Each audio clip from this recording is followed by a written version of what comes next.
Salutare și bine găsit la un nou episod sau o nouă serie.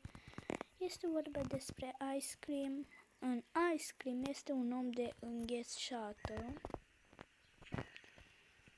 care a prins un copil și trebuie să-l eliberăm. Asta vine fix în iubiță. Rod.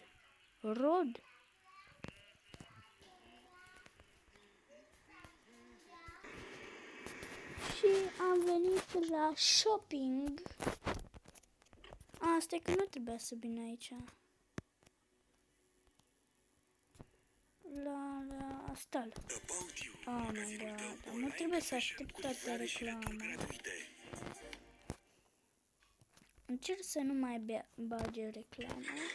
Dăm skip și pe ăsta și s-a dezghețat. Bă, ești bine? Uite ce grasă-i. E murdar pe bluză. Uite aici niște cornete. Jocul e atât de bine făcut. Stați că ăsta Rod. Unde-i? Rod ăsta ne poate încuia în frigiderul ăla. Și are și un crocodil. Dar trebuie să plecăm că... Ce zice? Ice Cream. Forest și...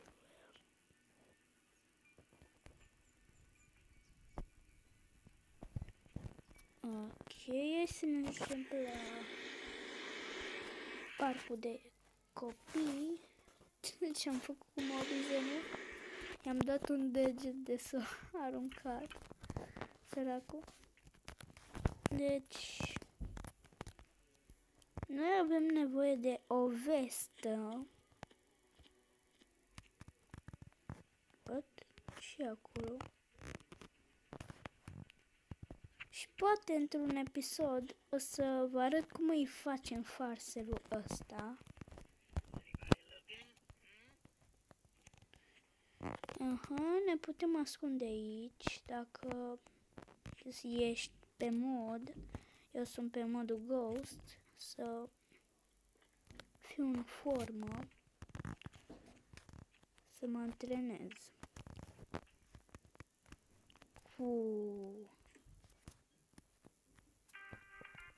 Acum nu o să dau pauză că 5 secunde. Bun, acum ar trebui să trag de level și...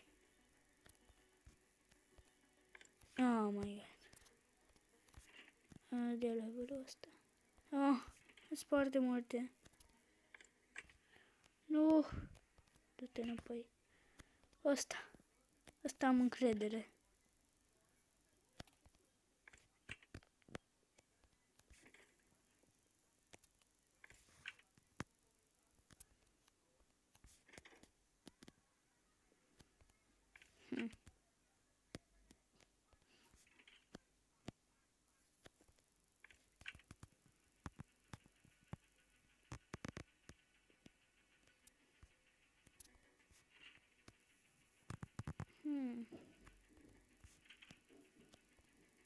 În sfârșit.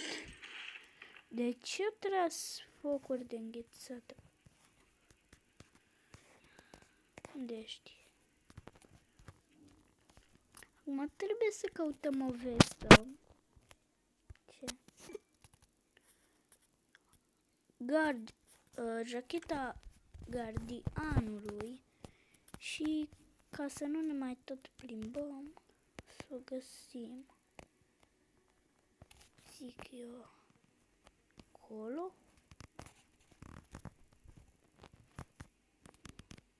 Ce-a făcut cu leagănul?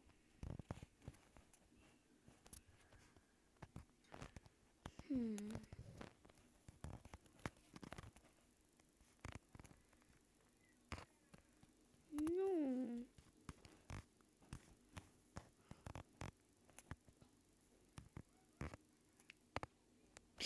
Uite-o! Uite-o, uite-o, uite-o! Și ce fac cu chestia asta? O faci?